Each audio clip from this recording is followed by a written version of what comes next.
Jadi yang A, kita sudah dapatkan informasi seperti apa, yang B, kewenangan lokal berskala desa itu seperti apa. Sekarang kita masuk ke dalam poin C dan D, kewenangan seperti apa. Kewenangan yang ditugaskan oleh pemerintah, pemerintah daerah provinsi, atau pemerintah daerah kabupaten. Nah, kewenangan ini contohnya apa? Tugas pokok dan fungsi. Nah, tugas pokok dan fungsi yang sudah ditetapkan oleh pemerintah daerah. Biasanya pemerintah daerah itu kan kemudian bikin yang namanya perda dari itu semua, kemudian di situ ada undang-undang, ada perda, undang-undang itu undang-undang tentang desa, maka tupoksi Anda ada di situ di desa. Tupoksinya perangkat desa ya, mulai dari kelurahan dan lain sebagainya. Perangkat desa dan lain sebagainya itu sudah ada di situ. Kemudian ditambah lagi dari tupoksi yang ada di dalam peraturan daerah atau perbub biasanya. Di situ kemudian ada lagi yang namanya tupoksi Anda. Itu lebih jelas atau lebih banyak. Nah, disitulah yang disebut dengan kewenangan yang ditugaskan oleh pemerintah daerah provinsi atau pemerintah daerah kabupaten atau kota. Lah, kemudian Anda harus menjalankan itu. Rata-rata di situ adalah berupa pelayanan-pelayanan kepada masyarakat.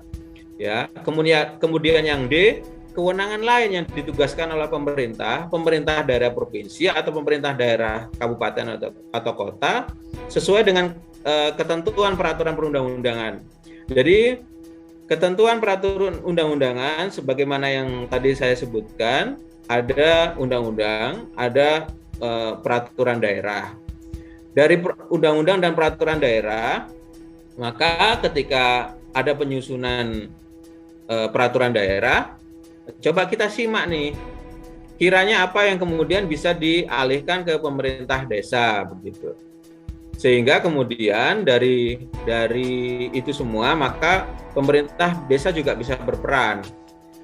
Tapi ingat, kita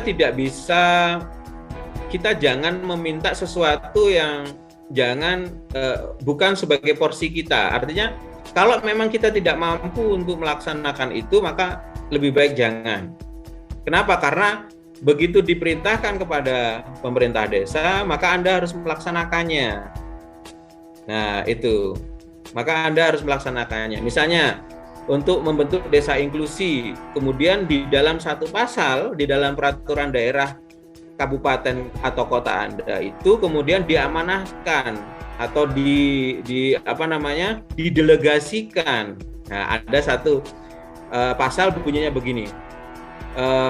Untuk melaksanakan desa inklusi, maka diwajibkan kepada setiap kepala desa untuk menyediakan sarana dan prasarana seperti diwajibkan kepada kepala desa untuk menyediakan sarana dan prasarana yang berkaitan dengan A, B, C, D, E. Maka sarana dan prasarana otomatis nanti harus Anda perdakan, ya, harus Anda buat peraturan desakan, diperdeskan untuk bisa memberikan penganggaran di situ.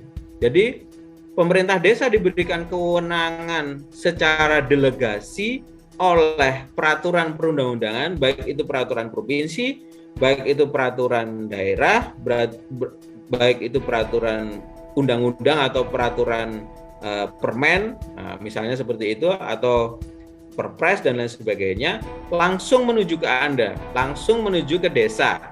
Ketika itu sudah disebutkan, maka otomatis pada saat itu Anda boleh kemudian membuat peraturan desa untuk menyelenggarakan kegiatan tersebut. Baik ya, kita kembali ke awal. Baik, setelah kita mengetahui desa berhak atau berwenang membuat peraturan tentang apa saja, maka harapan saya kita sudah tahu, Anda jangan sampai membuat suatu peraturan yang di luar dari kewenangan Anda. Itu saja. Oke, nah Anda boleh kemudian berkreasi untuk menambahkan kewenangan itu ataupun mengusulkan kewenangan itu kepada pemerintah daerah kabupaten. Kita masuk pada peraturan desa. Nah, sebelum kita masuk pada substansi peraturan desa, saya ingin memperkenalkan dengan prosedur dari pembentukan peraturan desa. Saya tidak akan lama di sini karena ini sudah ada di dalam peraturan undang-undang. Jadi kalau saya bilang peraturan perundang-undangan berarti keseluruhan ya, termasuk undang-undang, peraturan menteri dan lain sebagainya. Nah, di sini ada perencanaan yang dilakukan oleh Kades dan BPD, kemudian membuat rencana kerja pemerintah desa. Kemudian dari ini dilakukan penyusunan oleh Kades, draft di MCP BPD ini saya singkat, draft ini kemudian disampaikan kepada masyarakat. Jadi masyarakat kemudian, saya ingin membuat draft ini loh, peraturan desa ini loh, gitu. Nah, karena peraturan itu kan bisa berasal dari usulan masyarakat, bisa juga berasal dari inisiatif dari kelengkapan desa, ya, dari masyarakat kemudian disampaikan ke Pak Camat, yaitu camat. Nah, kemudian setelah itu camat memberikan perbaikan, setelah perbaikan dilakukan, maka disampaikan ke BPD. Nah, penyusunan ini adalah penyusunan yang dilakukan oleh Kades. BPD juga bisa melakukan penyusunan, ya. Yang tidak boleh dilakukan penyusunan oleh BPD itu hanya pasal seperti yang disebutkan di dalam pasal 7 ayat 2 Permendak 44 ya. Bisa kita lihat di situ nantinya. Nah, kemudian dilakukan pembahasan. Cara melakukan pembahasan, BPD mengundang Kades. Setelah disepakati, setelah disepakati, maka 7 hari setelah ditetapkan harus ditandatangani oleh Kades. Dari Kades diserahkan kepada Sekdes, kemudian Sekdes mengundangkan kepada lembaran desa.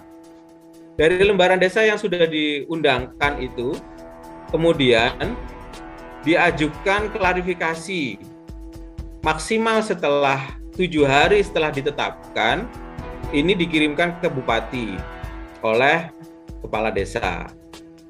Oleh Kepala Desa yang maka sejak diterima, 30 hari sejak diterima, sudah harus mendapatkan jawaban klarifikasi oleh Bupati. Jika bertentangan dengan kepentingan umum, maka bagian yang bertentangan itu bisa dibatalkan, bisa dihapus, bisa dirubah begitu. Jika tidak bertentangan, maka ini bisa diundangkan lebih lanjut begitu ya. Nah, ini mengenai alurnya. Sudah ada waktunya, siapa yang mengajukan, dan bagaimana cara mengajukan. Nah, ciri dari pembentukan peraturan perundang-undangan adalah seperti itu. Nah, untuk suatu hal yang khusus atau saya sebut sebagai prosedur khusus evaluasi. Jadi, prosedur khusus evaluasi itu adalah prosedur yang berkaitan dengan peraturan desa tentang APB desa, pungutan, tata ruang, dan organisasi pemerintahan desa. Bapak Ibu sekalian, hal yang berkaitan dengan APB desa, pungutan, tata ruang, dan organisasi pemerintahan desa tidak bisa kemudian kita kreasi ya. Ini sudah ada pagunya, sudah ada cara tertentu yang kemudian bahkan tidak perlu menyampaikan kepada masyarakat umum, misalnya contohnya adalah tentang APB desa. Kenapa? Karena usulan ini cukup disampaikan ke BPD yang kemudian membentuk. Kenapa? Karena misalnya dari tahun sekian tambah tahun sekian tambah tahun sekian, misalnya ada untuk pembentukan APB desa itu kita menganggarkan sekian karena ada tambahan-tambahan kewenangan tadi, maka Disitulah kemudian BPD mengusulkan berapa dan kepala desa mengusulkan berapa gitu. Nah, yang kedua mengenai pungutan. Pungutan ini sudah disebutkan di dalam Undang-Undang Jasa dan Retribusi ya. Kenapa? Karena selain dari apa yang telah ditetapkan di dalam undang-undang tersebut, jasa dan retribusi, maka tidak boleh ada pungutan lain. Tidak boleh ada pungutan lain. Ya. Pemerintah daerah dalam melakukan pungutan itu juga berdasarkan pada itu. Maka kemudian biasanya pemerintah daerah membuat perda tersendiri mengenai perda retribusi, perda jasa, begitu, retribusi jasa misalnya seperti itu. Kemudian tata ruang. Nah, tata ruang itu kenapa kok kemudian kita tidak bisa leluasa melakukan itu? Hanya kemudian tata ruang ini karena setiap daerah sudah di